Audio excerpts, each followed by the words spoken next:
Hello hi everyone, कशा आहात सगळे? स्वागत करते मी आपल्या सगळ्यांचं आपल्या युट्यूब चॅनलवर इन एसपी ट्युटोरियल्स. तर आज आपण पाहणार आहोत बालभारती मराठी इयत्ता पहिली भाग दुसरा पाठ चौथा पाठ 14वा चांगल्या सवयी. चांगल्या सवयी सुंदर येथे आपल्याला सुंदर असे येथे पाठ देण्यात आलेला आहे. चला तर पाहून घेऊया. बघ, ऐक व म्हण. तर इथे आपल्याला गोंडस असा मुलगा दिसतोय. तर त्या गोंडस मुलाचं नाव आहे सोनू. तर तो सोनू काय करतो आहे?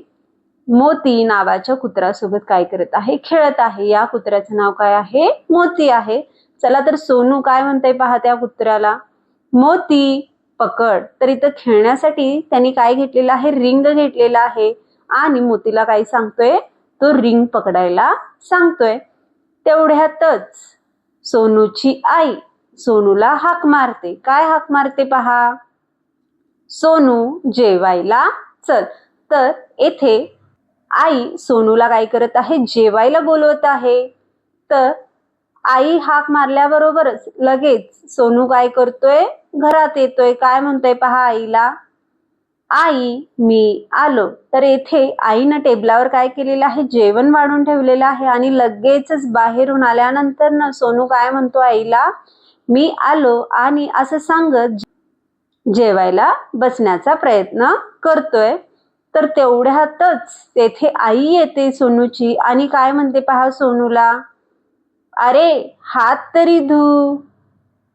तर येथे जेवणापूर्वी आई काय म्हणते सोनूला की तू काय कर, तुझे हात काय कर, स्वच्छ धुवून घे.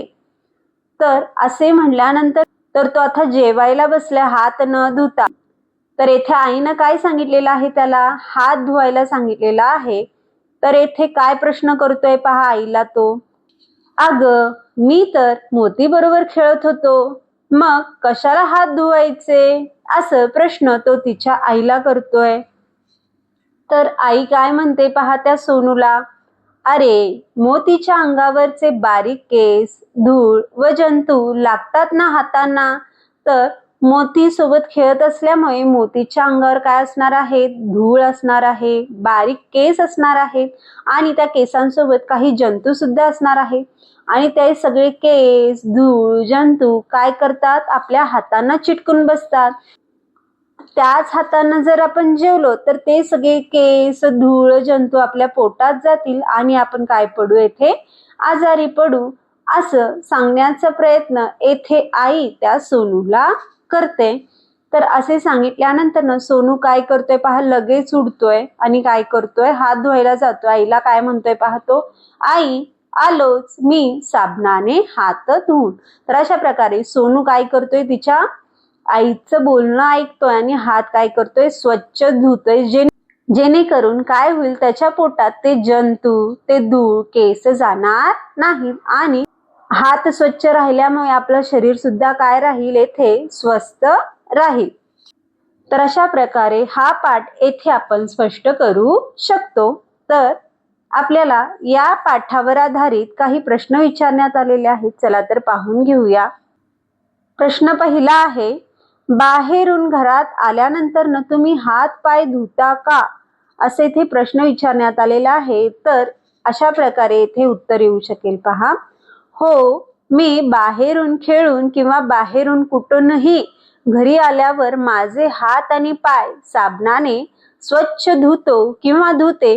यामुळे बाहेरून आलेली धूळ आणि जंतू निघून जातात. अशा प्रकारे येथे आपण उत्तर सांगू शकतो. प्रश्न दुसरा आहे पहा, स्वच्छतेच्या चांगल्या सवयी सांग. तर स्वच्छतेच्या आपल्याला काही सवयी सांगायच्या आहेत. चला तर पाहून घेऊया. तर अशा प्रकारे आपण उत्तर सांगू शकतो. स्वच्छतेच्या काही चांगल्या सवयी खालीलप्रमाणे आहे. जेवणापूर्वी आणि जेवणानंतर हात साबणाने स्वच्छ धुवावे. दैनंदिन स्वच्छता रोज सकाळी लवकर उठून दात घासावे आणि आंघोळ करावी.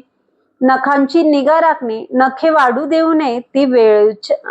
ती वेळच्या वेळी कापून स्वच्छ ठेवावीत. शिंकताना किंवा खोकलताना तोंडावर रुमाल धरावा. केसांची स्वच्छता. केस वेळोवेळी धुवावे आणि विंचरावे. कपड्यांची स्वच्छता, रोज धुतलेले आणि स्वच्छ कपडे वापरावे, अशा प्रकारे आपण काही चांगल्या सवयी येथे सांगू शकतो. तर अशा प्रकारे आपण स्वच्छतेच्या चांगल्या सवयी येथे सांगू शकतो. तर अशा प्रकारे आज आपण पाठ 14वा चांगल्या सवयी हा पाठ पाहिलो. तर व्हिडिओ आवडल्यास लाईक करा, शेअर करा, सबस्क्राईब करा. पुन्हा भेटूया असेच अनेक व्हिडिओ घेऊन. Bye bye.